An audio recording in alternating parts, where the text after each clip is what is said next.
Hello, I'm Dr. Rohan Joel, a social justice advocate, and I want to talk about the use of language and the power language has. Not many people think about the power language has as they engage in their day-to-day activities. The issue that we should know that language has been used to include as well as divide people and possibly divide nations.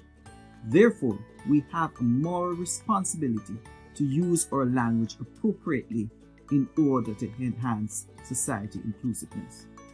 I learned the importance of inclusive language back in my early days in Jamaica. While attending school, I was called a derogatory name because I was different. My parents had ancestors who were from India and Africa. Because of this, students made a mockery of my name. I found this quite offensive. Nevertheless, the use of language in that context was used to elevate themselves because I was the minority.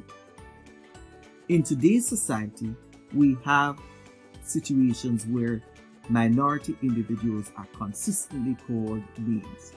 These names do not do anything but to produce levels of inequality and to produce oppression on these individuals.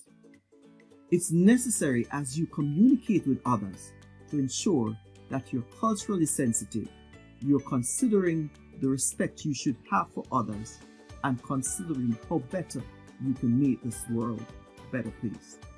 It's important as you use language, be careful of how you use the words because words can never be withdrawn.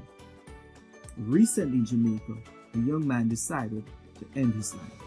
Why? Because of spoken words. Yes, spoken words.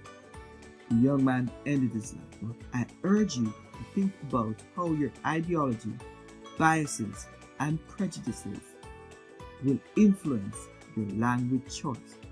If you're able to think about these things, you will begin the process of developing inclusive language that elevates and increases people's capacity within our society.